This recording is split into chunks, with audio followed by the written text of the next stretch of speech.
Assalamualaikum. Waalaikumsalam, Bu Ca. Waalaikumsalam warahmatullahi wabarakatuh. Waalaikumsalam warahmatullahi wabarakatuh. Waalaikumsalam, Bu. Ya, untuk pertemuan hari ini pertemuan keempat ya, kalau dilihat dari kontrak kuliah kita. Bu. Ya, ini Bu Anggun kebetulan lagi ada kegiatan, gitu ya. Jadi untuk hari ini, pertemuan hari ini Bu Caci yang memoderatori. Karena kalian yang nantinya akan presentasi terkait observasi yang telah dilakukan, yaitu tentang nabati dan hewani yang ada di daerah kalian, gitu ya. Termasuk pengolahannya, di mana link videonya kan sudah kalian share di WA group, gitu. Kemudian ini baru 11 yang gabung dengan kita. Sebaiknya ditunggu atau langsung presentasi saja. Menurut kalian bagaimana? Langsung juga tidak apa-apa, Bu. Iya, soalnya nanti kan ini ya, Mas ya, terkendala waktu gitu. Maksudnya kalau nunggu nanti terlalu lama gitu. Jadi untuk saat ini kalian yang bersedia atau mengajukan diri untuk presentasi, monggo terkait observasi yang telah dilakukan, yaitu nabati dan hewani yang ada di lingkungan kalian, termasuk dengan pengolahannya. Nanti Bu Caci catat untuk partisipasinya dan Bu Caci informasikan ke Bu Anggun gitu. Jadi monggo yang ingin presentasi nanti sekarang maksudnya bisa mengajukan diri, nanti bisa di-share gitu videonya diputar, kemudian kita diskusikan setelah kalian menyampaikan apa yang sudah kalian videokan, seperti itu. Silahkan yang ingin ingin mempresentasikan gitu. Tidak ada. Kalau tidak ada berarti Bu Caci yang menunjuk. Iya, deal Bu Caci ini yang menunjuk kalian untuk presentasi. Halo, suara Bu Caci terdengar atau tidak? Terdengar, Bu. Bu Caci tunjuk ya yang presentasi. Ini Bu Anggun gabung dengan kita, tapi mungkin disambi dengan workshop atau rapat. Nggih, monggo Bu Anggun dikasih introduction. Oke, sudah direkam ya Bu Caci ya? Sudah mulai direkam? Sudah Bu Anggun, sudah. Oke, bentar. Saya tak duduk dulu sebentar. Mencari tempat duduk.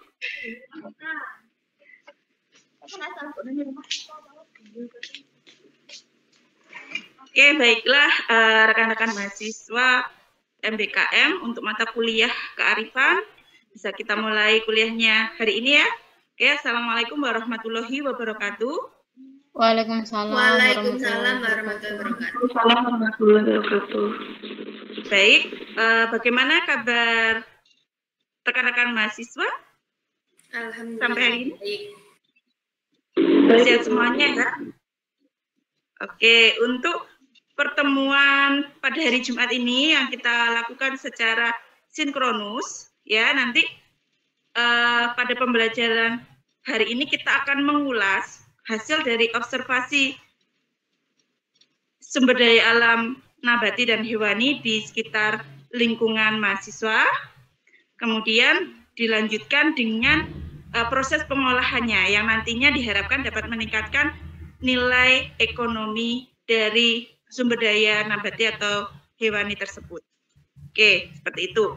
Nah, untuk mahasiswa pertama yang akan mempresentasikan dari hasil observasinya, nanti dilanjutkan pengolahannya adalah mahasiswa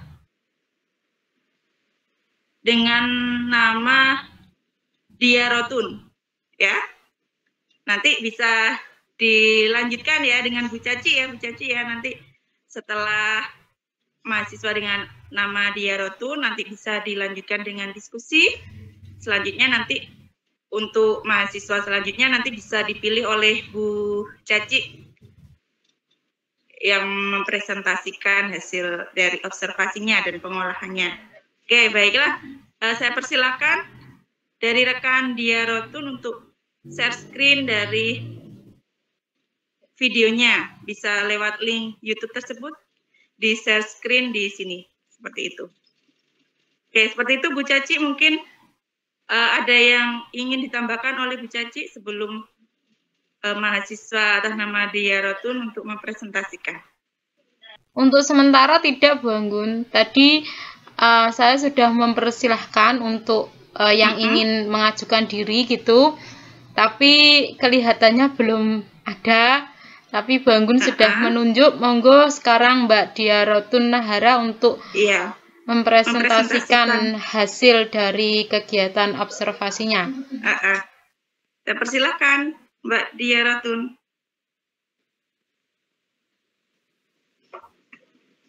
Iya Bu, sebentar nyari linknya dulu. Oke. Mbak Diarotun ini yang dari mana Bu Anggun ya? Lupa saya. Yang dari Universitas, dari Uniro Bu Caci. Oh begitu. Iya. Bu, izin bertanya Bu. Iya, oke Mas Rian. Begini Bu, kayaknya saya salah itu Bu mengenai observasi dan pengolahannya Ibu. Kalau misalnya observasi nabati dan pengolahan nabatinya itu berbeda, bagaimana Bu? Tapi memang ada di daerah saya ini Bu.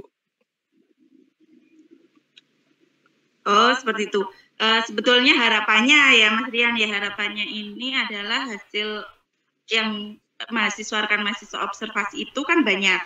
Terus diambil salah satu dari nabati dan hewaninya yang mana dia berpotensi misalkan bisa meningkatkan nilai ekonomi di daerah sana, seperti itu yang biasanya misalkan diolah seperti ini. Nah itu rekan-rekan mahasiswa berikan inovasi pengolahan yang nantinya berbeda dengan yang diolah biasanya, harapannya seperti itu. Namun misalkan Mas Rian ini sementara berbeda, ya mungkin untuk sementara ya sudah tidak apa-apa, nanti tapi bisa diulas ya nanti yang potensinya itu seharusnya bisa memiliki nilai ekonomi tinggi Bu jika diolah menjadi ini seperti itu. Boleh? Gitu ya. Iya Ibu. Ibu Bu, terima kasih Bu. Iya, sama-sama. Saya persilakan Mbak Diarotun. Iya Bu, terima kasih. Assalamualaikum warahmatullahi wabarakatuh. Waalaikumsalam warahmatullahi wabarakatuh. Hari ini saya akan menayangkan video hasil observasi beserta hasil pengolahan video yang telah saya buat. Itu sebentar.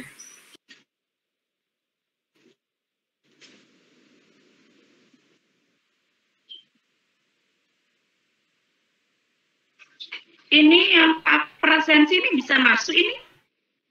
Muhammad Jamaluddin, Ferry bisa ini presensi jam 1 siang sampai jam 6 sore. Bisa kok ini. Nanti teman-teman rekan-rekan mahasiswa nanti itu ya jangan lupa presensi ya. Bisa ternyata ini saya lihat. Walaupun Bu Anggun salah memencet yang session datanya itu start sampai N-nya salah, tapi yang presensi untuk presensi time saya setting jam 1 siang sampai jam 6 sore bisa. Oke ya, nanti bisa presensi di Sepada. Oke, silakan Mbak Diarotun. Tapi di keterangan saya tidak hadir, Bu. Yang Mas siapa ini? Tapi di sini ada kok. Mas Jamaluddin ya? Mas siapa yang tadi? Iya Bu. Jamaluddin ini saya ada. Di sini ada. Time-nya sekian. Tapi kalau di Mas Jamaluddin bilangnya tidak hadir gitu. Iya Bu. Berarti Bu Anggun presensi lagi aja ya, biar nanti takutnya nanti di sepadan nanti tidak diakui ya Mas ya. Saya ulangi aja lagi ya presensinya. Ini sudah Bu. Saya Oh, bisa, Bu? refresh ternyata hadir. Tapi bisa atau hadir toh? Ya wes, oke. Ini Oke. berarti tidak usah saya itu kan. Oke, silakan Mbak Dia Rotun. Mungkin Bu Anggun. Suaranya mungkin tidak terdengar Mbak biasanya. Soalnya rekan-rekan mahasiswa yang nge-share lewat YouTube tidak terdengar. Nanti mungkin Mbak Dia Rotun bisa menjelaskan secara langsung ke rekan-rekan yang lainnya.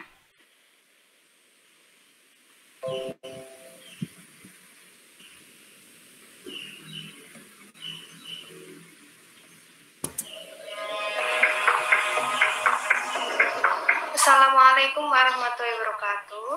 Nama saya Dia Rotun Nahara dari Universitas PGRI Ronggolawe Tuban, Prodi PGSD dan semester 5. Ini video kali ini akan menceritakan sedikit mengenai sumber daya alam nabati dan hewani yang ada di daerah saya, tepatnya di Desa Sumurpule, Kecamatan Kragan, Kabupaten Rembang, Jawa Tengah. Nah, untuk video yang pertama yaitu video sumber daya alam nabati. Selamat siang semuanya. Hari ini saya berada di persawahan milik para petani di daerah tempat saya, yaitu Desa Sumurpule, Kecamatan Kragan, Kabupaten Rembang, Jawa Tengah. Nah, bisa kita lihat di sini banyak sekali pohon atau tanaman yang telah ditanam oleh para petani. Ada padi, ada jagung, terus ada pohon pisang, terus ketela. Dan di belakang saya ini ada cabai yang kebetulan banyak sekali cabai yang telah tumbuh. Terus juga ada kacang beras atau yang kita kenal sebagai kacang merah. Dan yang topik utama kita hari ini adalah kacang.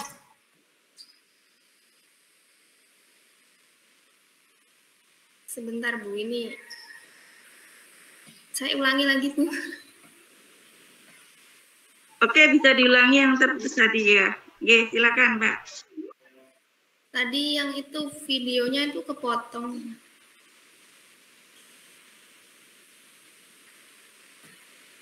Oke, bisa diulangi lagi.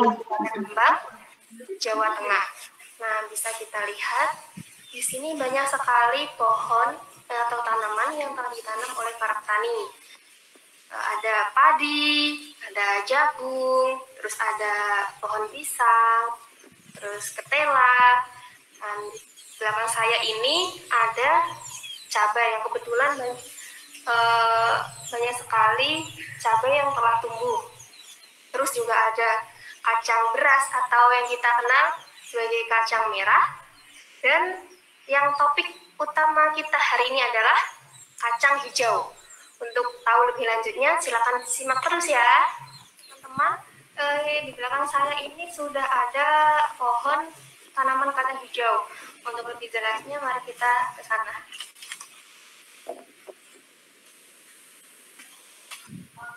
Nah, teman-teman, bisa kita lihat tanaman kacang hijau yang telah ditanam sama penduduk lokal daerah setempat.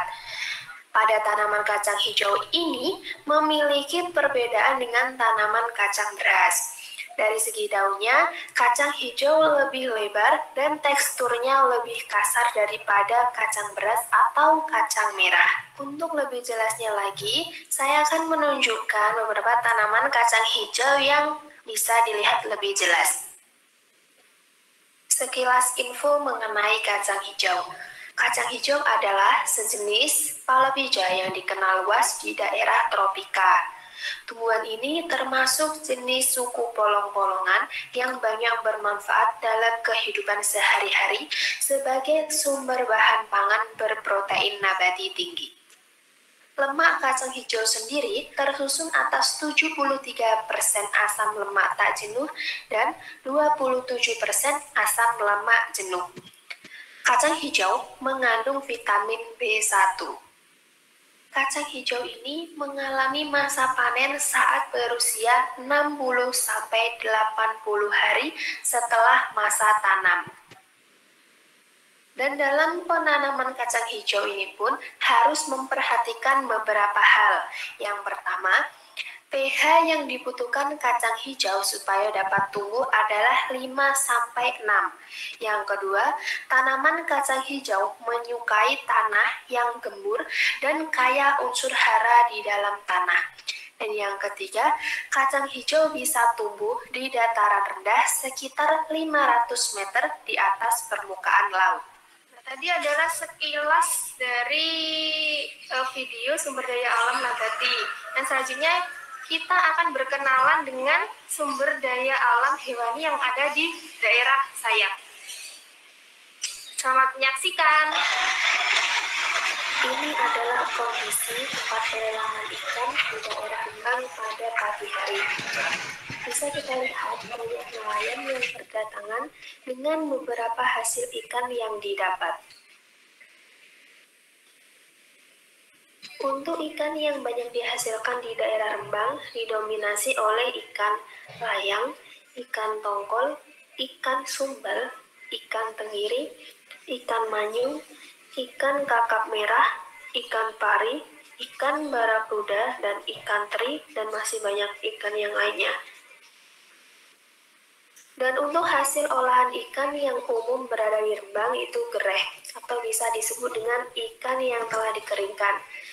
Nah, tadi adalah beberapa macam sumber daya alam nabati dan hewani yang ada di daerah saya. Setelah teman-teman mengikuti perjalanan dari video saya, semoga teman-teman bisa mengetahui, sedikit memberikan pengetahuan kepada teman-teman mengenai sumber daya alam, nabati, dan hewani yang ada di daerah sekitar saya. Sekian, terima kasih. Sampai jumpa di video selanjutnya.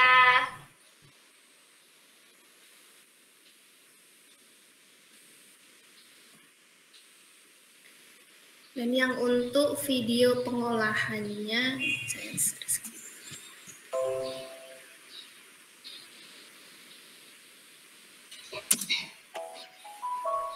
Assalamualaikum Halo teman-teman. warahmatullahi wabarakatuh.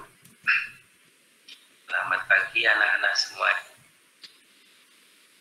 Maaf.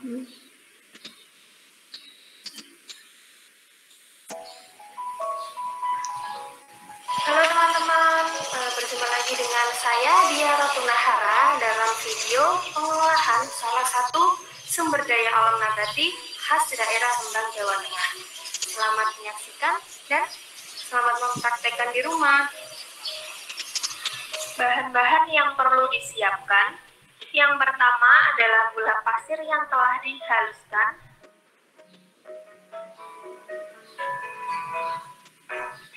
Yang kedua, kacang hijau yang juga telah dihaluskan.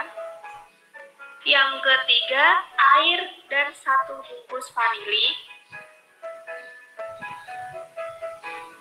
Yang keempat, cetakan dan sendok. Yang terakhir, wadah besar untuk mencampur bahan-bahannya. Untuk cetakannya sendiri, saya menggunakan cetakan es batu, bukan cetakan koya, dikarenakan keterbatasan cetakan yang dimiliki. Nah, sebelum ke proses pembuatannya, saya perlihatkan proses yang cukup panjang bagaimana kacang hijau dan gula pasir berubah menjadi tepung.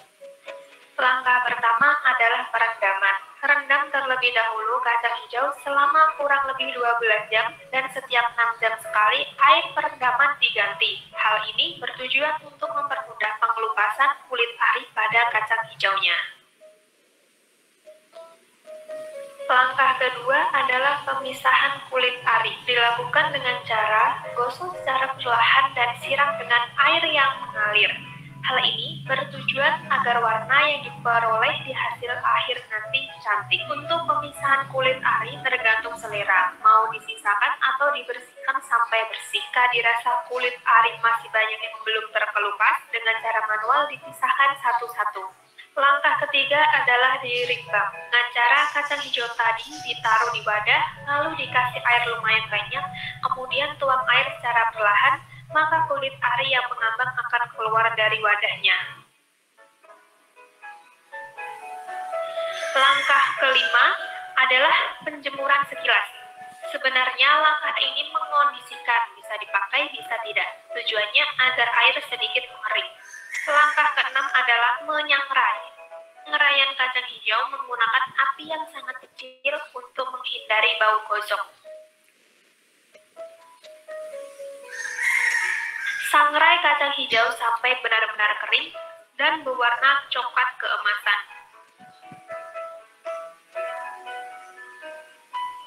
Langkah ketujuh adalah dihaluskan. Setelah disangrai, kacang hijau di blender sampai halus.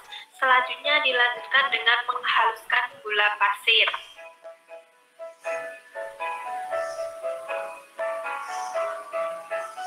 Setelah persiapan bahan selesai, campurkan semua bahan-bahan tadi ke dalam satu wadah secara perlahan sesuai dengan tayangan yang ada di video.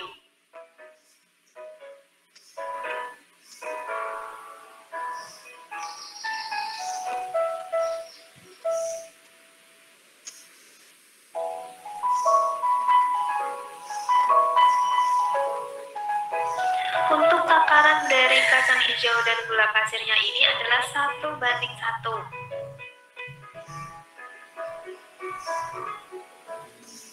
Untuk pencampuran bahan dengan air dilakukan secara perlahan-lahan.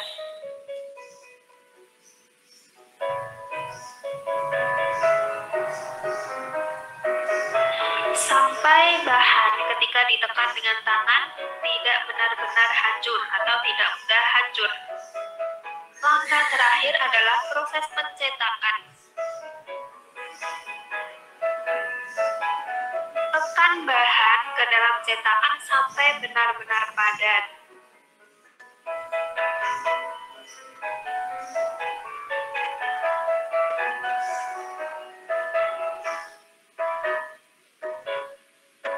Hias kue sesuai dengan selera.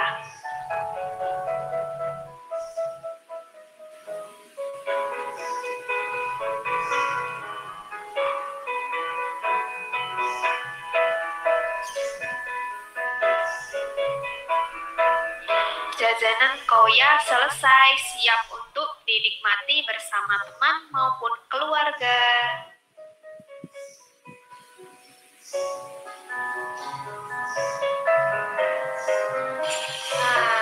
Itu adalah salah satu pengolahan jajanan khas daerah saya yang berbahan dasar kacang hijau.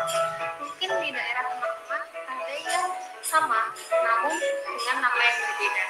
Terima kasih telah menyaksikan dan sampai jumpa di video selanjutnya.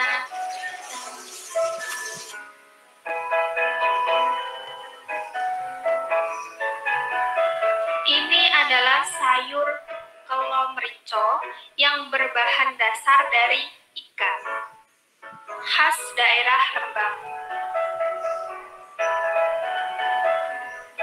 Sedangkan ini adalah buah kawis. Biasanya penduduk sini mengolah kawis menjadi dodol ataupun sirup kawis.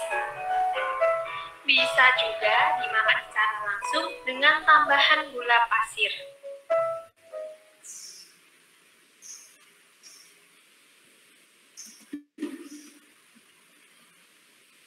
Sekian presentasi dari saya. Apabila ada yang ingin bertanya, monggo. Terima kasih untuk Mbak Diarotun Nahara. Monggo teman-teman kalau ada yang ingin disampaikan ke Mbak Diarotun atau ingin kita diskusikan, Caci persilahkan. Saya Bu. Ya, bisa sebut namanya Mas, nanti Bu Caci rekap untuk dikasihkan Bu Anggun. Saya cuma mau tanya sebentar Bu. Mbak Diarotun asli dari Universitas Ronggolawe ya? Iya Mas. Oke, siap. Sudah Bu, cuma itu aja. Oh gitu. Nah kalau Mas Danang ya betul ya, ini tulisannya seperti itu. Dari mana Mas? Saya dari yang MBKM Bu. Oh, ya begitu ya, monggo. Monggo yang lain yang ingin disampaikan terkait observasi yang telah dilakukan oleh Mbak Diarotun. Mohon maaf izin bertanya Ibu. Iya, monggo Mbak sebutkan nama Mbak. Assalamualaikum warahmatullahi wabarakatuh. Perkenalkan, nama saya Freri Agustin dari PMM. Izin bertanya ke Mbak Dia Rotun. Dari berbagai potensi sumber daya alam nabati di daerah Kak Dia Rotun seperti padi, cabai, mengapa Kak Dia Rotun memilih kacang hijau untuk dijadikan topik potensi sumber daya alam nabati? Terima kasih. Monggo Mbak Dia Rotun bisa ditanggapi. Ya, terima kasih Mbak Freri Agustin. Kenapa saya memilih kacang hijau untuk saya jadikan video? Soalnya saya sendiri tertarik sama biji-bijian kacang hijau ini. Nah, kalau yang jagung ini kan menurut saya tuh agak lama prosesnya. Di samping itu kalau jagung sendiri saya agak jajanan di sini agak tidak suka. Jadi saya memilih kacang hijau sebagai produk yang saya observasi dan saya jadikan video untuk pengolahannya. Karena itu, ya begitu.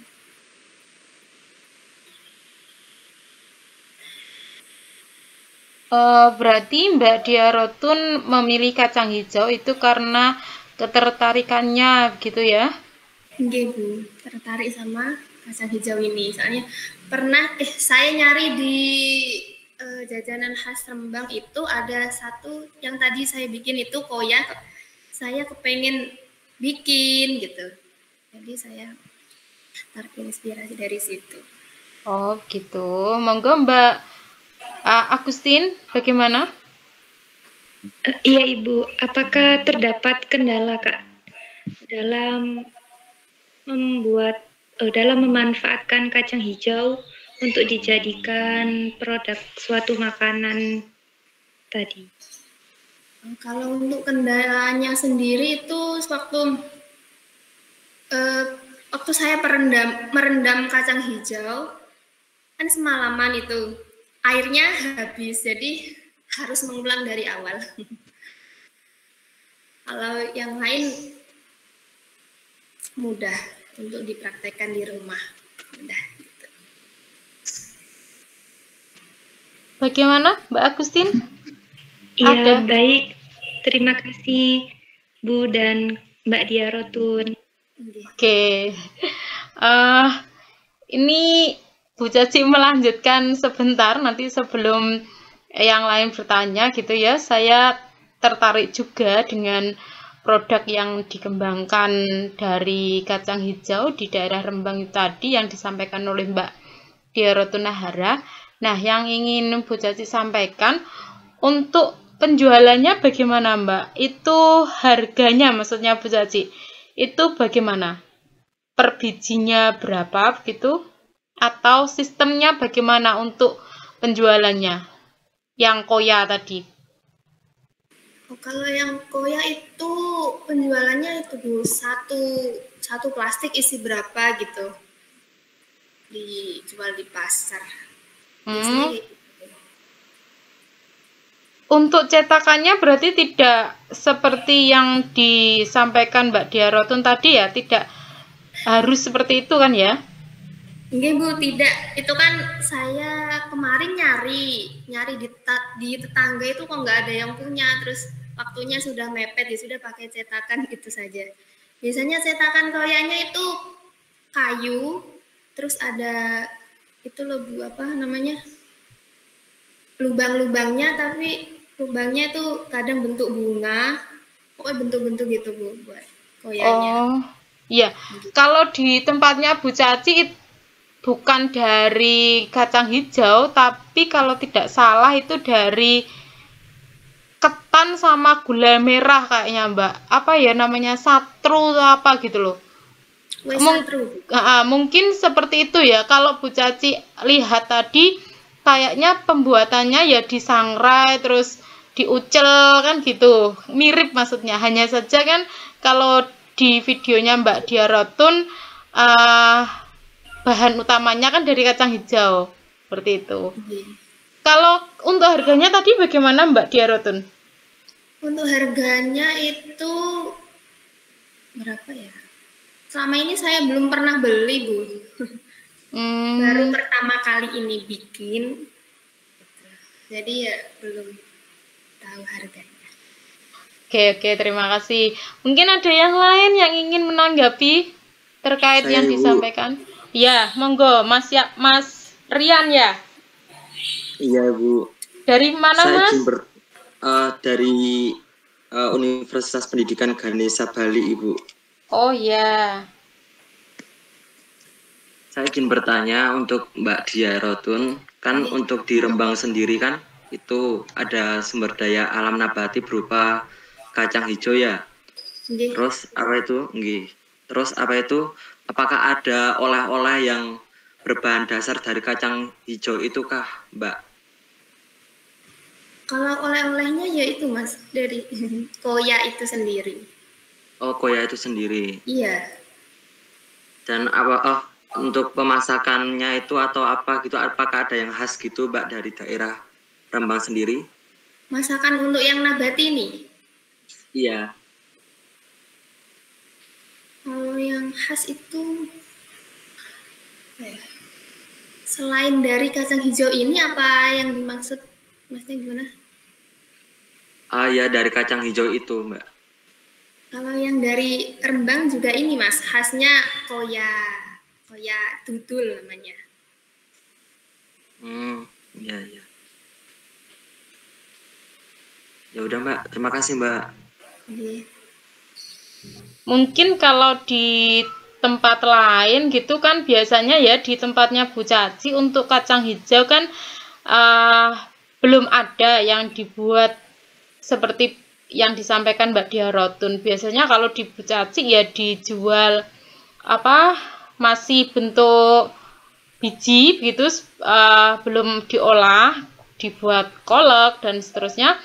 Kemudian ada lagi yang dibuat cambah gitu, hanya seperti itu, Mas. Jadi mungkin ya kalau di tempat Bu Caci itu belum ada yang koya yang seperti disampaikan oleh Mbak Dia Rotun. Kalau di Bali sendiri bagaimana, Mas?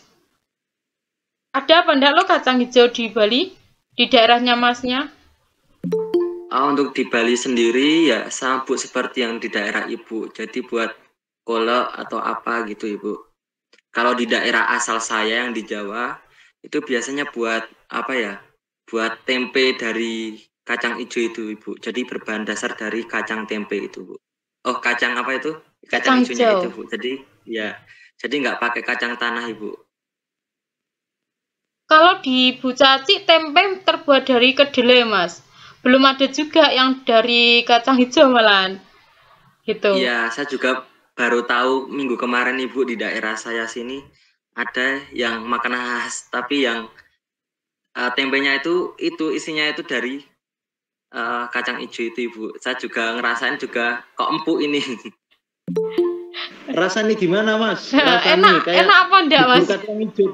Enak ya, seperti kayak misalnya kacang hijaunya itu dikolak itu loh. Nah, itu empuk, teksturnya juga empuk seperti itu. Coba aja dibikin, tinggal dikasih ragi, dibikin tempe gitu kan.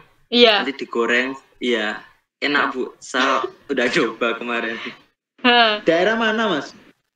Di daerah Mertoyudan, Kabupaten Magelang. Ada ya, sebenarnya Bu Caci juga kepikiran ya kalau membuat tempe itu kan sebenarnya karbohidrat itu yang penting karbohidrat dirageni gitu ya kan jadi. Iya. Nah, Bu Caci sempat kan di rumahnya Bu Caci kan banyak kelentang. Tahu kelentang apa enggak?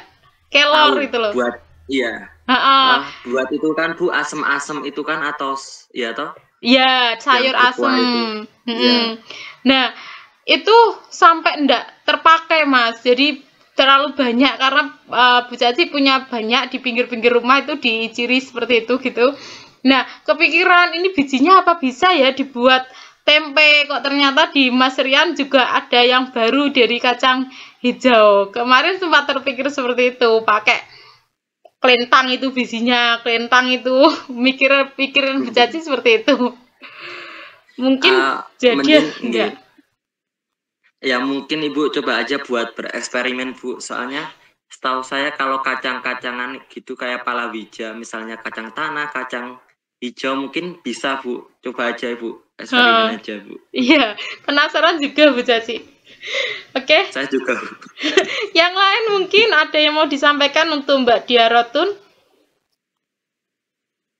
Saya Ibu. Monggo Mbak Rosa ya? Iya Bu. Dari mana Mbak Rosa? Saya dari Universitas PGRI Semarang Ibu. Oke, monggo Mbak Rosa. Oke, Mbak Dia Rotun tadi kan membuat koya lah. Itu nanti kan di sana pasti masyarakatnya hasil panen dari kacang hijau tersebut biasanya dibuat mereka untuk menjadi peluang usaha membuat kue koya tadi, ataukah masyarakat di sekitar daerah Mbak itu membuat hasil panennya itu dijual kembali gitu Mbak? Oke Mbak, kalau biasanya penduduk sini setelah panen itu hasilnya dijual kembali Mbak. Ada yang sebagian dibagi-bagikan sama tetangganya gitu. Oke. Lalu untuk hasil panen yang paling mendominasi yang nabati di daerah Mbak itu apakah kacang hijau atau yang lainnya? Kalau untuk dibilang mendominasi itu tergantung itu Mbak, tergantung apa? Tergantung wayah, apa sih wayah bahasanya? Ya musim. Iya musim. Iya musim, tergantung musimnya Mbak. Kalau misal lagi musim padi juga yang banyak padi, jagung tuh. Jadi tidak bisa dipilih yang paling mendominasi yang mana, itu nggak bisa Mbak. Tergantung musimnya. Kalau sekarang lagi itu paling dominan yang apa Mbak? Kalau sekarang itu kemarin itu kacang hijau, sekarang jagung sama cabai. Tapi yang paling banyak jagung, Mbak. Oke, itu juga jagung nanti itu dijual kembali. Kalau jagung itu sebelum dijual itu disisir, terus dikeringkan, baru dijual. Oke, Mbak. Terima kasih. Oke, terima kasih untuk Mbak Dia Rotun dan rekan-rekan semua yang sudah menanggapi. Ini Bu Caci sedikit menyampaikan terkait yang gabung di room. Ini baru 11, dikurangi Bu Caci 1, Bu Anggun 1, berarti kan hanya 9 mahasiswa yang gabung. Totalnya kan kalau berdasarkan grup WA ada 18 kalau tidak salah ya, berarti banyak yang tidak gabung ini berarti.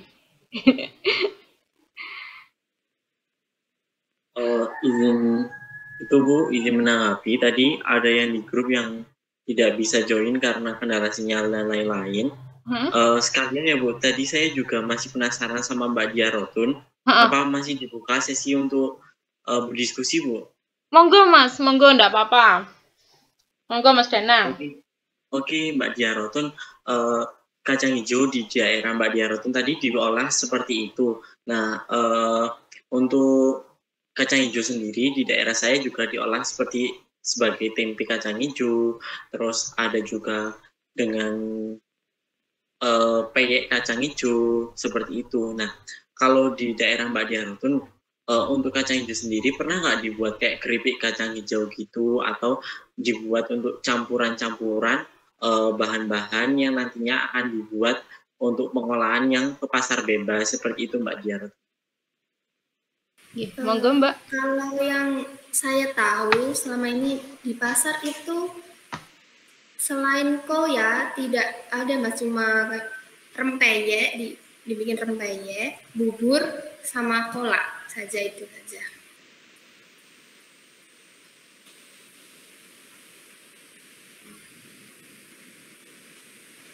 Oke, Jadi setelah mencangkak ini belum ada yang keluas jaringannya ya Mbak?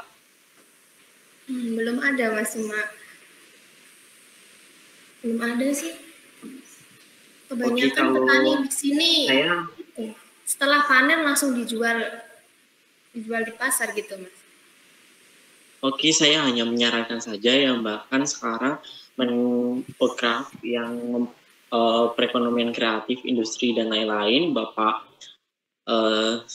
Sandiaga Uno itu mencanangkan ekonomi kreatif dari para pemuda.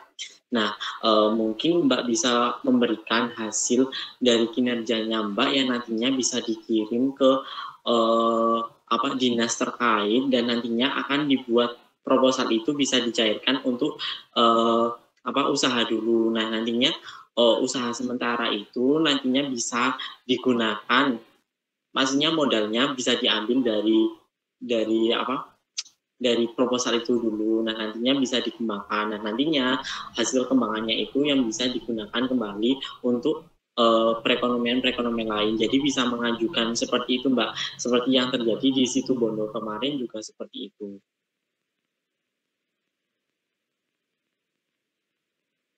Oke, siap. Terima kasih. Ya, masukan dari Mas Danang sangat bagus gitu ya, supaya nanti kita jadi, maksudnya kalian jadi mahasiswa yang kreatif gitu, bisa mengembangkan potensi yang ada di tempatnya masing-masing, seperti itu kan ya. Nanti bisa dimintakan atau diikutkan hibah atau proposal gitu ke pemerintahan kan gitu ya, intinya ya Mas Danang ya. Benar sekali Bu, karena perekonomian sekarang masih tergantung pada generasi tua. Nah, sekarang waktunya generasi muda untuk ikut. Betul. Kalau yang baru-baru juga ini di tempatnya Bu Caci itu yang pengolahan kangkung gitu Mas. Kan dulu kangkung itu hanya dijual sebagai sayur, tapi sekarang sebagai sentrat gitu yang nanti dipasarkan ke peternak kambing, sapi dan seterusnya. Itu juga sedang mengalami progres kalau di tempat Bu Caci saat ini gitu. Lah, mungkin nanti dari pemikiran yang Mbak Dia Rotun tadi terkait koya nanti bisa dikembangkan lebih lanjut supaya nanti bisa meningkatkan perekonomian atau menciptakan lapangan kerja di tempatnya Mbak Dia Rotun. Oke, terima kasih Mas Danang. Monggo yang lainnya masih ada lagi atau cukup untuk Mbak Dia Rotun? Bu, saya juga ingin bertanya terakhir Bu. Monggo. Bu, saya ini kan kendala, beberapa kali ada kendala, akhirnya video saya dan beberapa teman-teman itu tidak mencapai 3 menit, jadi sekitar 2 menit 55 detik, jadi seperti itu terus Bu. Apakah boleh videonya nggak sampai 3 menit? Kalau Bu Caci ya, maksudnya ini kan Bu Caci belum menyampaikan ke Bu Anggun dan mungkin Bu Anggun punya kebijakan sendiri. Kalau menurut Bu Caci, kalau kekurangan menitnya itu tidak terlalu ya, mungkin hanya 10 atau 15 detik gitu, mungkin tidak apa-apa Mas. Jadi walaupun Bu Anggun kemarin menetapkannya kan minimal 3 menit, kalau kurang sedikit gitu sepertinya enggak apa-apa, asalkan tidak seperti ini. Misalkan Bu Anggun menetapkannya minimal 3 menit, tapi kalian buatnya setengah menit misalkan, seperti kan terlalu ya. Kalau selisihnya sedikit sepertinya masih bisa dimaklumi dengan Bu Anggun, oleh Bu Anggun gitu. Tapi untuk kepastiannya mungkin nanti bisa ditanyakan di grup oleh Bu Anggun, biar nanti Bu Anggun yang ngasih komentar gitu. Karena Bu Caci di sini kan posisinya membantu Bu Anggun gitu ya Mas Danang ya. Baik Bu, berarti intinya saya harus bilang ke Bu Anggun di grup itu ya Bu? Ya, nanti bisa di WA pribadi atau bisa tanya ke Bu Anggun, biar nanti Bu Anggun bisa menanggapi, karena kemarin kan kesepakatannya Bu Anggun ngasih minimalnya 3 menit Tapi bisa dijelaskan kekurangan dari 3 menitnya itu kan hanya beberapa detik kan ya, tidak selisih jauh begitu. Mungkin Bu Anggunnya bisa memaklumi gitu Mas, maksudnya Bu Caci. Oke, yang lainnya mungkin ada yang ingin disampaikan atau cukup, nanti bisa dilanjut oleh yang lain yang ingin mempresentasikan. Iya, monggo. Baik, terima kasih Bu Caci ya. Iya, saya Bu Caci, saya membantu Bu Anggun Mas. Ini Bu Anggun rapat, jadi ada kesibukan, jadi Bu Caci yang menghandle atau memoderatori. Oke, makasih Bu Caci atas diberikannya waktu. Langsung saja perkenalkan, nama saya Muhammad Jamaluddin dari Surabaya, Universitas Muhammadiyah Surabaya. Yang saya tanyakan kepada Mbak Diarotun, apakah ya di daerahnya jenengan sendiri, di daerahnya Mbak sendiri, apakah ada yang memproduksi memproduksi yang paling besar, misalkan kayak tadi yang jenengan share ya, apakah mungkin selain itu atau hanya itu saja yang ada di daerah jenengan yang memproduksi sampai hingga dari luar daerah, seperti kayak di daerah saya sendiri ya, itu kan saya kan aslinya dari Gresik, itu ada namanya kerupuk ikan, ada bonggolan itu juga dari ikan. Nah itu kan mereka kan memproduksi sampai ke luar daerah. Nah, mungkin di daerahnya jenengan mungkin ada Mbak, apakah apa itu gitu? Oke, terima mungkin kasih. Itu yang saya tanyakan. Monggo Mbak Diarotun bisa menanggapi. Oke, baik, terima kasih. Kalau di sini itu lebih ke yang hewani, Mas.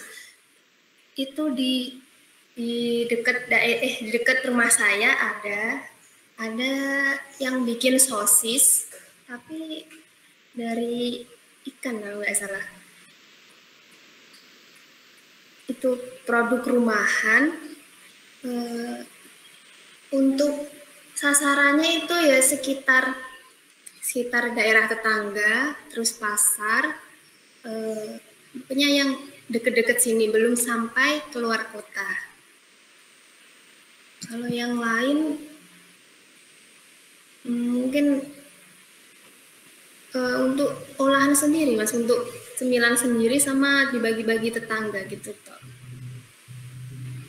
Kalau di daerah saya, makanya daerah saya kan pedesaan.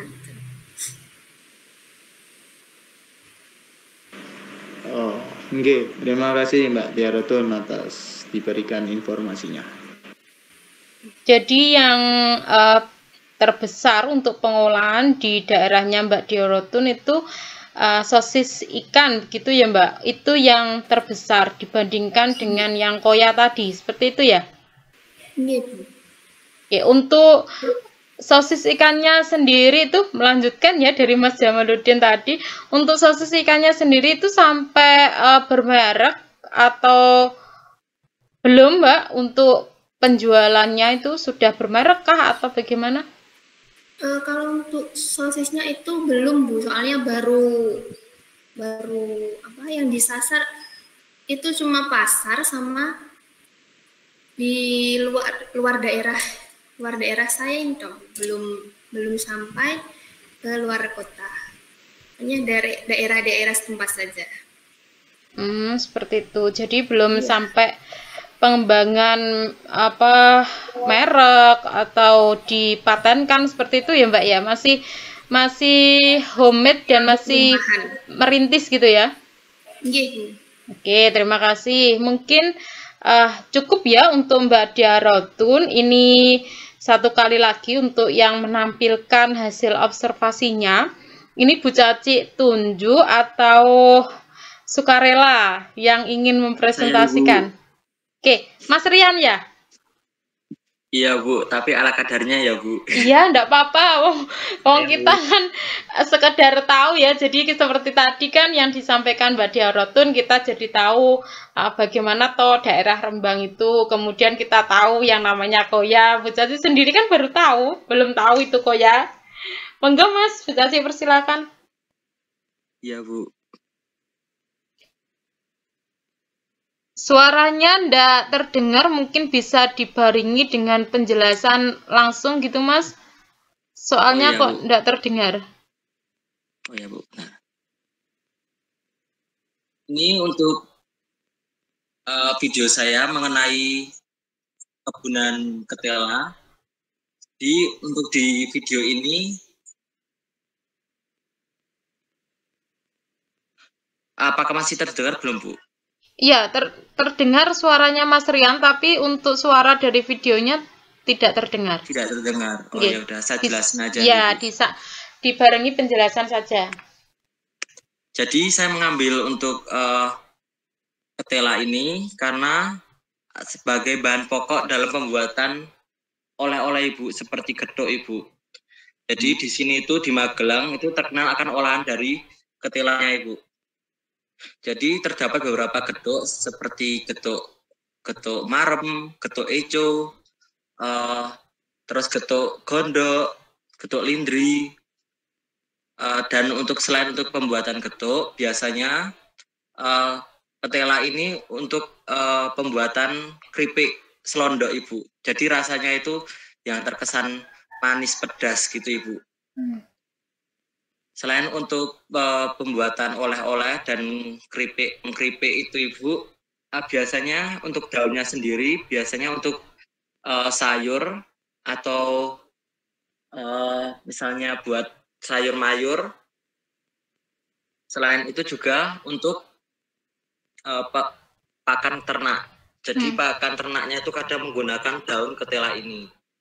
Dan kenapa ini dapat digunakan di wilayah saya, karena daerah saya itu lumayan dataran tinggi walaupun tidak tinggi-tinggi sekali, jadinya mudah ditanam dan penanamannya itu cukup mudah, yakni cukup menggunakan stek itu apa itu batang.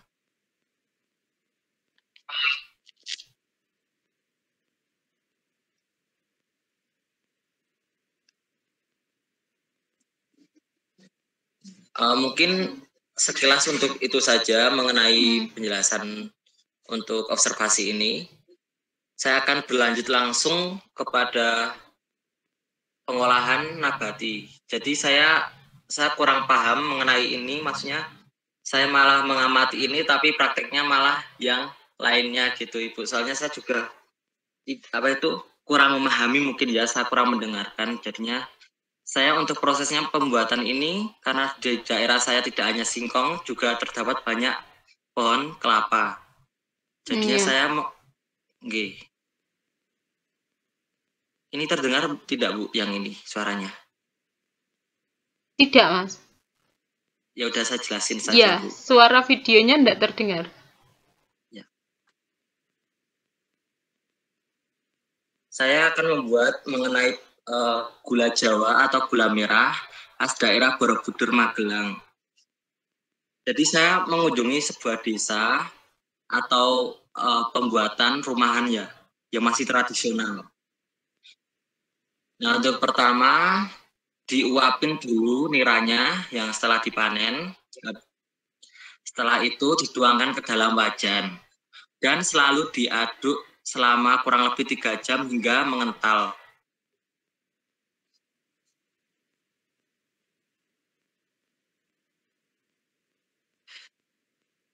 Pokoknya tidak boleh berhenti. Setelah sudah kurang lebih 3 jam, masih tetap diaduk-aduk. Tetap diaduk-aduk ininya. Supaya tidak mengeras. Soalnya kalau gula itu cepat mengeras.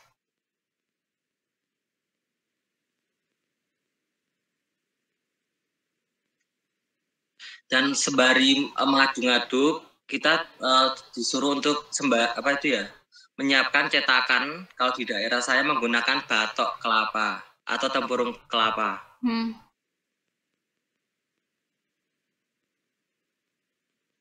Nah, ditakar.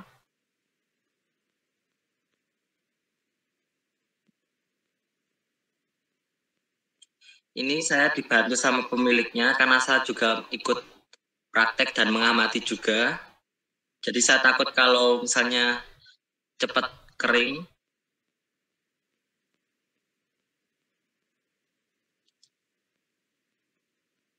Ini masih menggunakan alu. Maksudnya masih menggunakan luweng. Jadi masih tradisional sekali. Kompornya juga masih menggunakan kayu juga.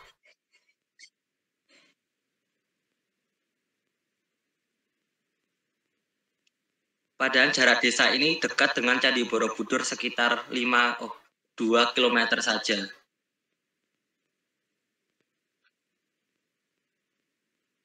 Nah, setelah nunggu beberapa menit, kurang lebih 5 menit, kan sudah itu setengah matang mungkin ya. Nah, itu digabungkan supaya nanti kalau sudah sangat mengeras supaya dapat menyatu atau membentuk oval gitu. Kalau di sini bentuknya seperti ini untuk dijual belikan. Jika sudah kering, nanti tinggal diambil menggunakan tangan dan langsung ditiriskan atau diangin-anginkan supaya tidak mengembun atau lengket kalau jika langsung ditaruh ke wadah plastik atau apa.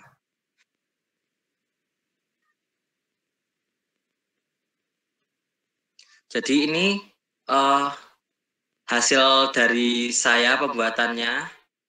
Ini saja saya mepet pembuatannya tadi, soalnya ya emang ibunya itu nggak setiap hari membuat, jadi setiap 2 hari sekali membuatnya gitu. Karena apa ya, pohonnya itu cuma 2. Jadi dulu itu masih banyak sekali orang membuat gula Jawa karena di daerah Jawa Tengah dan Jogja khususnya itu makanannya itu sangat terkenal akan manis-manisnya gitu Ibu. Baik, terima kasih. Jika sudah, saya akan buka sesi tanya jawab jika teman-teman ingin bertanya, dan mohon maaf sekali lagi karena video saya itu sangat sederhana karena juga banyak tugas yang membuat video juga, jadinya saya harus pinter-pinter memanage waktu begitu. Ya. Mari teman-teman yang bertanya. Sudah bagus kok Mas videonya. Bu Caci langsung tertarik sama yang mengolah tadi Mas, sudah sepuh banget ya yang membuat. Ibu. Sudah tua Ibu, anaknya 5 Ibu. Oh iya, itu sudah lama berarti Mas ya memproduksi gula aren itu beliaunya? Sudah Ibu, jadi di desa daerah Borobudur itu kan terkenal akan banyaknya pohon kelapa. Jadi dulunya itu pencahariannya itu deres atau mengambil nira dari pohon kelapa. Karena sekarang sudah pada sepuh, jadinya jarang yang masih memproduksi, mungkin beberapa orang saja yang masih sanggup menderes atau memproduksinya Ibu. Begitu Ibu. Oh, seperti itu. Monggo teman-teman kalau ada yang ingin disampaikan ke Mas Rian.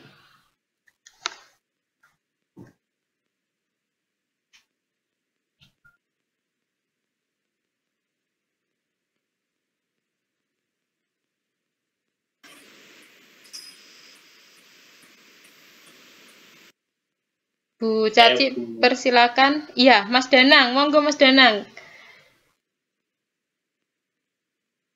Halo Mas Rian Ramadan. Selamat siang menjelang sore. Iya, siang menjelang sore. Atas waktunya saya bertanya Mas Rian, untuk selama bertahun-tahun ini apakah karena di sini masih gudeg semakin banyak ya, semakin banyak. Nah, apakah gula Jawa itu produktivitasnya selama pandemi itu menurun atau bagaimana ya Mas Rian? Terima kasih atas pertanyaannya dari Mas Danang. Jadi untuk produktivitasnya itu tetap ajek atau stabil, jadi tidak turun. Karena ibu ini kadang dijual, kadang itu dikonsumsi sendiri gitu. Jadinya ini masalah mungkin sudah turun-temurun ya untuk di wilayah Jogja, Solo, Magelang ini. Jadinya masyarakatnya itu emang doyan manis, jadinya nggak hanya gudeg saja, jadinya ada bumbu-bumbu lain, misalnya jangan tewel itu juga dibikin manis, jandel biasa, manis pedas misalnya. Terus tuh untuk masakan lain misalnya nyambal terasi itu harus manis juga, manis pedas juga. Jadi untuk produktivitas ini tetap ajak gitu. Dan untuk apa ya, intinya itu untuk pandemi ini juga apa itu, masyarakat itu tetap konsumsinya tetap sama, seleranya tetap sama, yaitu manis begitu. Jadi kalau di daerah saya itu terkenal juga masih suka manis pedasnya gitu. Begitu Mas Danang. Ya, karena suka manis itu ya Mas ya, makanya stabil gitu ya untuk produksinya. Oke. Ya, selain itu juga selain buat olahan bumbu makanan juga biasanya buat jajanan pasar. Jadi seperti ketan lupis, terus tuh apa itu jenang merah, ya toh, terus apalagi ya buat acara-acara gitu kan jajanan tetap membutuhkan ini apa gula Jawa buat sausnya, misalnya ketan lupisnya itu, buat kue putu misalnya begitu. Jadinya masih menggunakan gula merah itu untuk berbagai macam kebutuhan begitu. Terima kasih. Monggo Mas Danang, ada yang lain lagi untuk tanggapan dari Mas Rian? Baik, terima kasih Mas Rian. Berarti intinya tidak menurun, tapi tetap ajak seperti itu ya, malah meningkat juga. Iya Mas Danang. Oke Bu Mas Rian, terima kasih. Ya, Bu Caci persilahkan yang lain untuk disampaikan ke Mas Rian. Mas Rian mau bertanya. Iya Mbak Freiri dulu, nanti dilanjut Mbak Diaratun gitu ya. Bu Caci susah manggilnya Freiri, Agustin saja ya. Iya Bu. Monggo Mbak Agustin. Ya, mohon maaf izin bertanya terkait potensi sumber daya alam hayati singkong, yaitu untuk proses pengolahan singkong di daerah Mas Rian menjadi getuk yang khas itu bagaimana ya Mas Rian? Terima kasih. Baik, terima kasih Mbak pun agak terdengar belawur suaranya, mungkin sinyalnya ya, tertinggal sinyal ya. Iya, tapi bisa terdengar kok ya Mas ya. Iya, sayup-sayup terdengar ini Bu. Sahdu berarti ya. Iya. Monggo Mas ditanggapi. Jadi terima kasih atas pertanyaannya. Untuk sumber daya alam hayati ini seperti singkong itu, proses pengolahannya menjadi getuk itu sangat beraneka ragam. Jadi di sini itu ada berbagai macam getuk Ibu, sama Mbak Agustina ya. Jadinya kebanyakan untuk pembuatan getuk di Magelang itu udah seperti pembuatan bakpia patok yang ada di Jogja. Jadinya udah kayak rumahan, tapi usahanya itu udah gimana ya, intinya tuh udah masuk jangkanya itu udah luar daerah, udah luar kota gitu. Jadinya itu masyarakat awam, mungkin masyarakat desa mungkin membuatnya itu seperti ala kadarnya, membuat getuk pada umumnya begitu. Tapi untuk yang tidak di rumah yang sudah besar, kayak udah ada namanya itu sudah kayak rahasia gitu, udah rahasia pabrikan gitu. Jadi seperti itu. Mungkin kalau di rumah-rumah sendiri mungkin kayak getuk gondok atau getuk getuk lindri ya, mungkin ya seperti itu saja Mbak. Jadi getuk-getuk yang ada di Magelang itu sama saja, mungkin karena berbeda pengemasannya begitu. Jadinya begitu Mbak. Masnya gimana ya? Ngomongnya bingung. Gini, kadang juga kalau singkong di sini tuh bikin getuknya ala kadarnya seperti hanya misalnya dibuat gorengan kayak kayak Mbaknya kalau pernah makan tape goreng ya, mungkin seperti itu. Tapi ini kayak dari singkong gitu, nggak dibikin tape gitu. Begitu. Mungkin begitu saja yang saya jelasin, soalnya Kalau yang khas dari Magelang itu udah dimiliki oleh pabrikan gitu, sudah kayak bakpia patok itu. Jadinya udah ada kemasannya, sudah ada mungkin komposisinya ya juga ada, dan alamatnya juga, dan expirednya juga begitu. Terima kasih Mbak. Ya, baik, terima kasih Mas Kian. Oke, Bu Caci melanjutkan ya Mas Rian ya, soalnya tertarik juga gitu. Yang tadi Mas Rian untuk dari Mbak Agustin gitu ya terkait gedok, itu kan dari singkong gitu ya. Untuk expirednya sendiri ketika dia dikemas, maksudnya pabrik gitu, bagaimana Mas untuk expirednya? Kalau ya patok gitu kan di Jogja kan sudah sampai kemasan yang rapi dan harga jual yang tinggi gitu maksud saya. Kalau gedok sendiri seperti apa Mas? Ibu, terima kasih juga udah bertanya. Jadinya untuk expirednya itu Ibu, biasanya kalau saya mau ke Bali, biasanya teman-teman gedok atau bakpia itu awetnya itu tahan 3 hari sampai 4 hari begitu Ibu. Jika sudah ya tidak layak untuk dikonsumsi, atau sudah mungkin menjamur ya mungkin ya. Soalnya perbedaan antara bakpia dan gedok itu, kalau gedok kan agak basah ya, maksudnya agak kenyal-kenyal gitu. Nah, kalau bakpia kan karena di oven itu bisa sampai kering, jadinya agak lebih tahan juga. Jadinya kalau gedok itu walaupun sebagus-bagusnya kemasan, tapi kalau misalnya expirednya emang 3 hari atau 4 hari ya nggak layak dimakan, nggak boleh dimakan begitu. Soalnya menggunakan pengawet alami, jadinya nggak sampai berbulan-bulan, bertahun-tahun itu tidak. Jadi cuma 3-4 hari untuk jaminan dari pabriknya itu. Terima kasih Bu. Oke, terima kasih juga Mas Rian. Jadi itu ya Mas ya, untuk penjualannya sendiri berarti harus diupayakan segera terjual ya untuk gedok itu sendiri, karena kan dia tidak tahan begitu lama gitu ya, walaupun dia sudah tidak homemade tapi pabrik begitu ya Pak.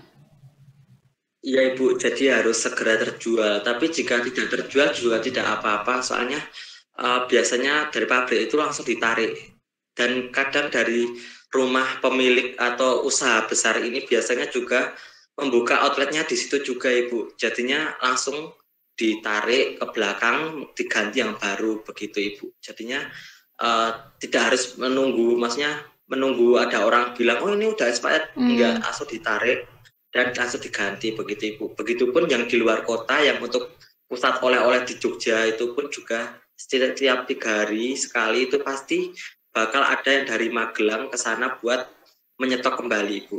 Begitu Ibu. Terima kasih. Ya, kembali kasih.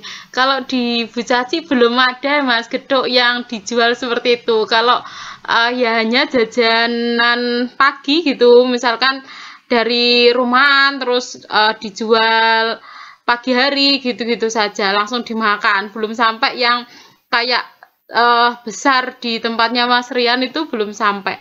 Dan Bu Caci juga baru tahu ya kalau di Jogja ada gedok ya di Magelang. Taunya Bu Caci kok hanya bakpia itu saja yang terkenal untuk ketika rekreasi di Jogja. Untuk gedoknya belum pernah mencoba.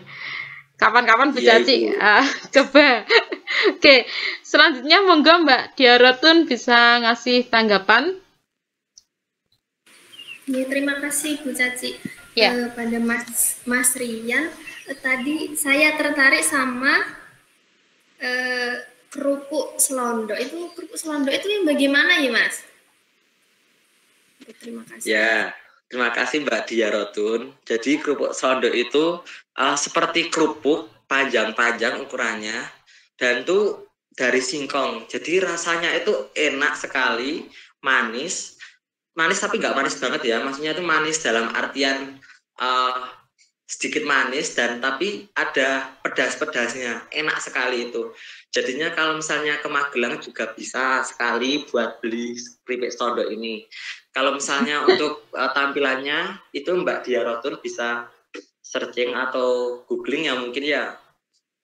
Jadinya bisa melihat langsung seperti apa gambaran dari selondok itu. Tapi enak Mbak, sumpah. Saya aja suka banget kalau sama selondok. Soalnya ada asin-asinnya juga. Gitu. Terima kasih. Kirim Mas, order. Iya, di order ya Mas Jamaludin. Iya. Nanti tak minta lontong balapnya yang Surabaya nanti. Iya, bisa juga. Oke, untuk selondok itu Mas ya dijual kering apa sudah digoreng gitu Mas? Jadi kalau untuk selondok itu biasanya itu ada yang udah digoreng Bu gitu. Tapi ada yang juga yang masih kering kayak rempeyek gitu. Jadi nanti tinggal digoreng lagi di rumah. Jadi mekar gitu ya Ibu ya. Jadi kalau di Magelang itu biasanya kalau saya ke Malang, biasanya ke rumah kakek saya yang di Malang itu saudara saya di sana suka pesan selondok itu, titip oleh-olehnya sama keripik rempeyek dari peto atau gadol kalau orang Jawa Timur itu taunya. Jadi ada keripik gadol juga. Jadi seperti rempeyek tapi bahan dasarnya dari peto atau gadol gitu. Mungkin kalau di Malang pakainya kacang tanah yang mungkin goreng peyeknya. Di sini ada yang dari kacang tanah, ada yang dari gadol atau peto itu. Terima kasih. Oke, yang lainnya ada yang mau disampaikan ke Mas Rian? Sebentar mau tanya sama Mas Rian. Nggih, monggo. Mas, itu kemarin saya itu dikasih sama tante saya itu kerupuk potel Mas. Kerupuk potel itu dari ketela atau dari apa Mas? Oh iya, betul. Ada itu dari ketela itu. Soalnya ada potel yang bunder-bunder itu kan. G, yang atas ya, kalau gimana? Ya, tapi enak kan Mbak? G, enak banget. Nah, itu juga di sini banyak sekali Mbak. Jadinya tinggal ya kalau Mbaknya jalan-jalan ke sini bisalah icip-icip. Soalnya kalau di sini itu emang terkenal akan nabatinya. Jadi hewaninya itu sedikit mungkin ya kayak daerah lain seperti cuma ada kambing, bebek, mentok atau apa gitu kan. Nah, kalau daerahnya Mbaknya mungkin ada hewani sama nabati, jadinya lebih lengkap punya Mbaknya. Di sini masih cuma ya begini saja. Begitu Mbak Dia. Mas, terima kasih. Iya. Oke, ada yang lain lagi yang mau disampaikan ke Mas Rian?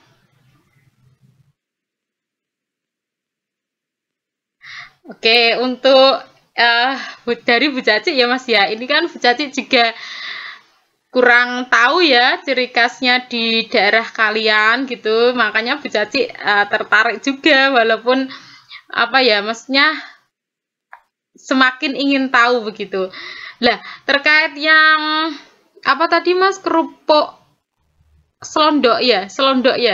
Ya, selondok Ibu. Ya, itu berarti bahan bakunya ketela pohon begitu ya? Iya Ibu. Itu ada tambahan tepung lain atau hanya sari tepungnya ketela saja Mas untuk pembuatannya itu? Sepertinya dari tepungnya Ibu, dari tepungnya. Murni ya, dari tepungnya ketela pohon berarti ya, tidak ada tambahan tepung lain berarti? Iya Bu, mungkin ya saya juga tidak tahu, soalnya rasanya ada pedas-pedasnya, saya juga kurang tahu untuk pengolahannya, tapi emang senternya itu di daerah Magelang sini Ibu, begitu Ibu. Tapi ya itu enak Ibu. Oke, terima kasih. Mungkin ada yang lain lagi yang mau disampaikan ke Mas Rian?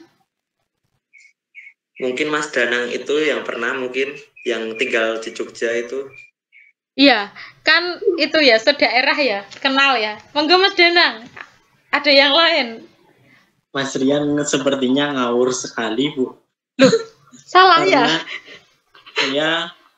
Saya di Jogja ini kan cuma numpang, sejenisnya kan cuma tinggal sementara. Kalau saya kan aslinya di Malang Bu. Jadi meskipun nanti yang di video yang saya jelaskan itu adalah video di daerah Jogja, tapi nanti saya pasti akan merebutnya paling lebarnya ke Malang, seperti itu. Kalau yang disebutkan Mas Rian, ada persamaan. Mas Rian kan juga orang Malang. Terus Mas Jamaluddin juga orang Surabaya. Beberapa ada persamaan budaya di antara kita, antara orang Malang sama orang Surabaya. Dan beberapa makanan khas pun hanya berbeda penyebutannya antara orang Kulonan dengan orang Wetanan. Seperti itu Bu yang saya tahu. Iya. Monggo Mas Jamaluddin, ada yang mau disampaikan? Iya, kalau menurut saya nggih sama Bu yang dikatakan dengan Mas Danang. Ya mungkin nama sama rasanya ya Bu ya. Lidah-lidah orang Wetanan sama Kulonan kan ya berbeda juga. Yang lidah Wetanan itu nggak suka yang pedes-pedes, tapi lidah yang Kulonan itu suka yang pedes-pedes gitu. Jadi menyesuaikan gitu mungkin. Iya, Ibu. Untuk nama kerupuk tadi sudah kenal berarti Mas Jamaluddin, Mas Danang? Sudah Bu. Di masnya tadi namanya kerupuk apa Mas? Slondok. Kalau di saya namanya kerupuk Pandan Sari. Oh, gitu. Pandan Sari ya. Kalau di Bu Caci belum ada ya, Bu Caci di Rengel Tuban. Belum ada seperti segera itu. Segera diorder Bu. Tuban terkenal minumnya itu toh Bu. Minumnya toa itu tuh Mas. Iya.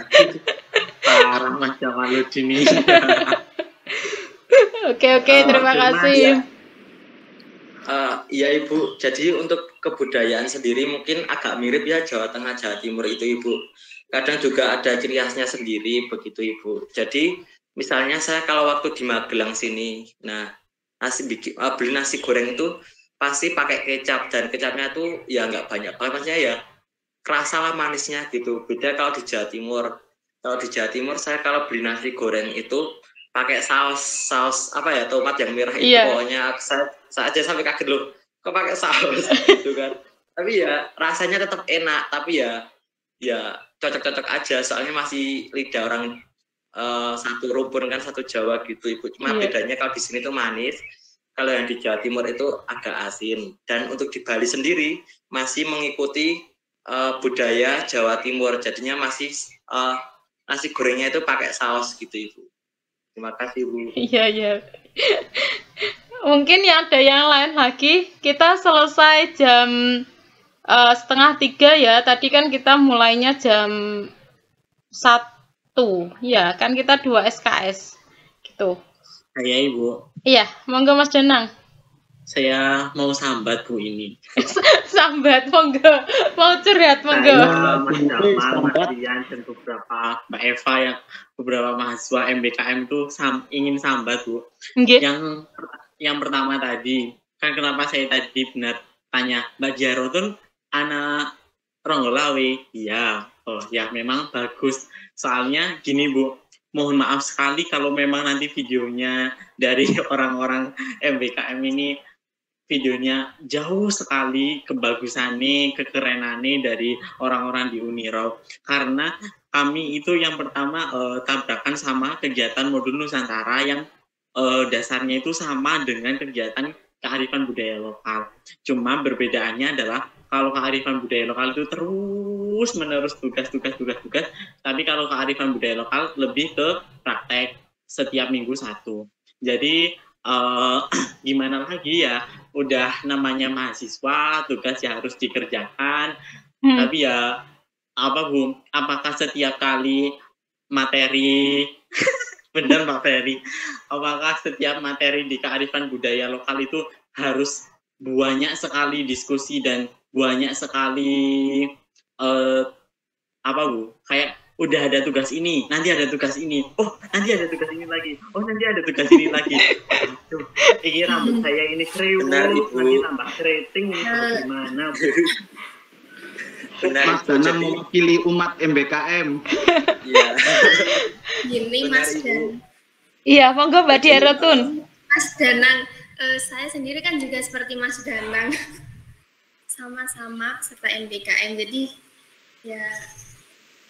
ya seperti Mas Danang ini, jadi nggak bisa apa.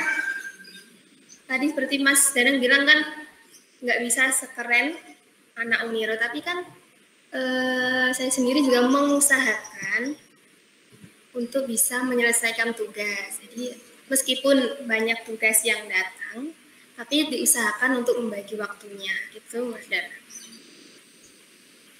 Ya, Oke, jadi iya Mbak Diaroton, bener banget kan diomongin Mbak Diaroton itu kami menyelesaikan tugas. Toh tadi tugasnya kami juga selesai toh tugasnya kami tadi udah selesai, udah clear meskipun memang secara kualitas tidak baik. Mungkin kalau kami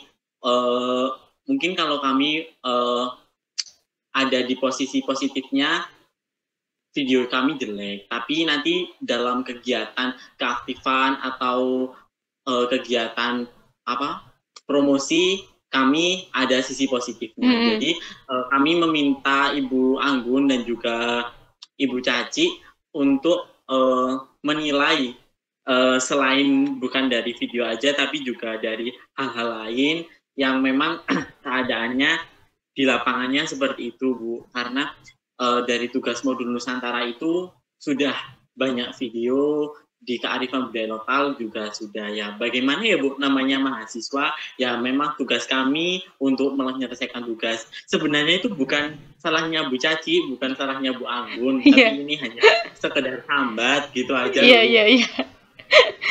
Jadi begini ya Mas ya, untuk kan sudah disampaikan juga di kontrak kuliah kita untuk kearifan budaya lokal tadi, seperti yang sudah di share ya ke kalian gitu kan. Untuk penilaiannya sendiri kan ada 4 komponen, yaitu dari partisipasi, kehadiran termasuk yang hari ini, kemudian yang tadi ngasih tanggapan itu semuanya Bu Caci catat, nanti disampaikan ke Bu Anggun gitu. Kemudian ada dari nilai tugas dengan skor 20% bobotnya, kemudian dari kalau dari tugas 30%, kalau dari UTS 20%, UAS 30%. Nah, itu kan sudah disampaikan di awal perkuliahan, yaitu terkait kontrak kuliah. Kemudian untuk terkait banyaknya tugas, ya memang seperti itu gitu ya, masing-masing mata kuliah jelasnya punya masing-masing tugas gitu.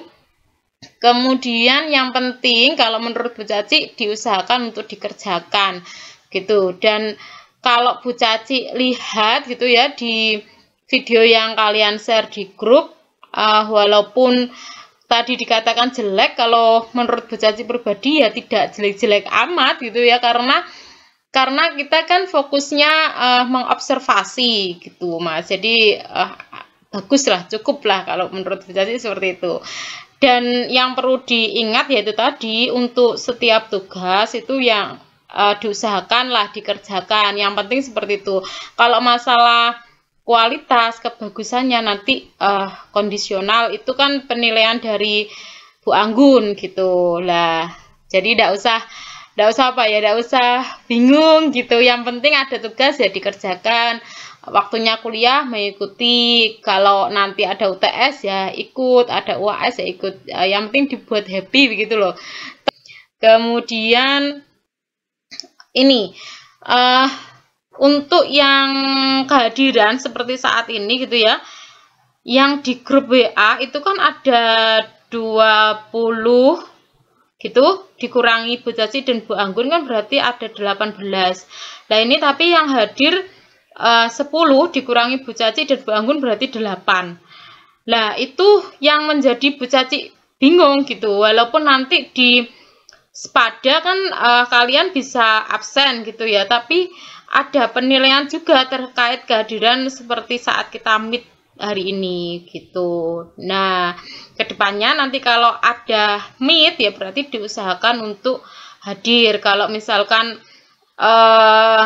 diminta tanggapan dan seterusnya ya diusahakan untuk aktif, itu ada nilai seperti itu.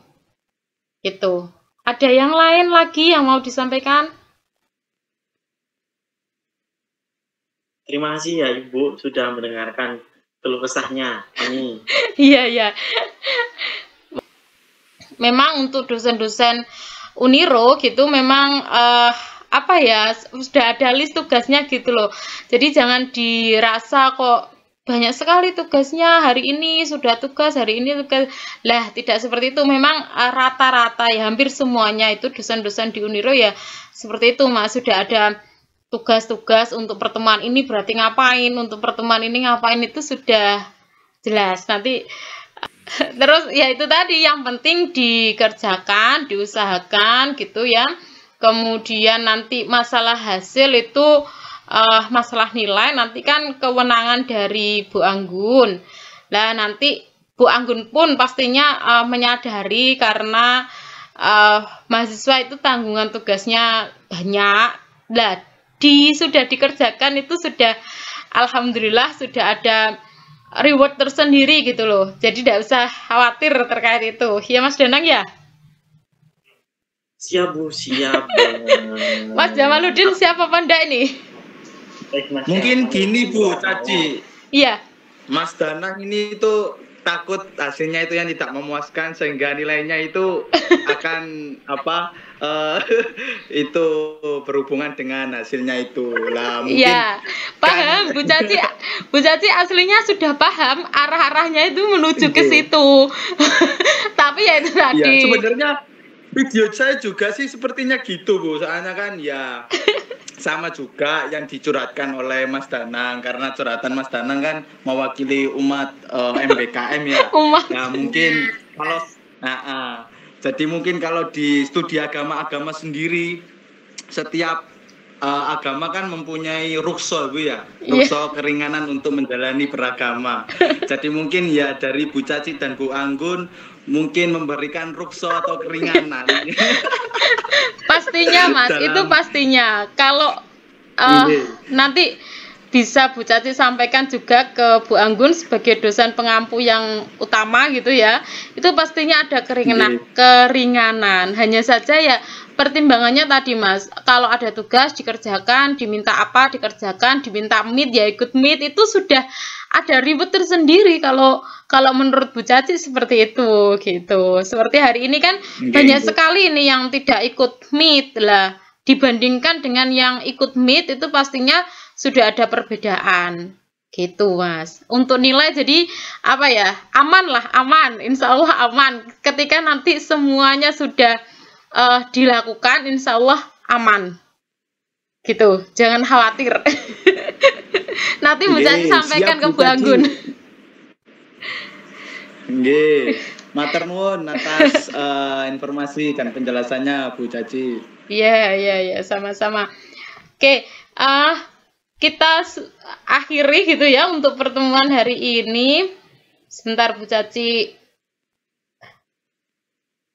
screenshot yang hadir ini siapa saja. Mungkin untuk kedepannya yang harus kalian lakukan apa nanti bisa dilihat di kontrak kuliah, dan pastinya nanti Bu Anggun akan koordinasi lagi ke kalian atau mengingatkan lagi ke kalian gitu ya. Jangan khawatir, nanti pasti ada keterangan gitu dari Bu Anggun kapan kita meet, kemudian apa yang harus kalian lakukan. Insya Allah nanti akan dijelaskan lebih detail lagi ke kalian sama Bu Anggun gitu. Kalau sudah cukup ya berarti pertemuan kita hari ini. Terima kasih banyak kalian sudah berpartisipasi gitu ya, sudah meluangkan waktu untuk mengikuti meet hari ini. Kemudian tetap semangat untuk menjalankan tugasnya, jangan menyerah. Jadi yang penting nanti terselesaikan gitu. Seiring berjalannya waktu pasti akan selesai sendiri ya Mas Danang ya, dan Mas Jamaluddin. Jadi jangan terlalu dipikirkan, dibuat santai, dibuat happy, dibuat nyaman. Lah itu yang penting gitu ya. Terima kasih Bu Caci akhiri, kurang lebihnya Bu Caci mohon maaf. Wassalamualaikum warahmatullahi wabarakatuh. Waalaikumsalam warahmatullahi wabarakatuh.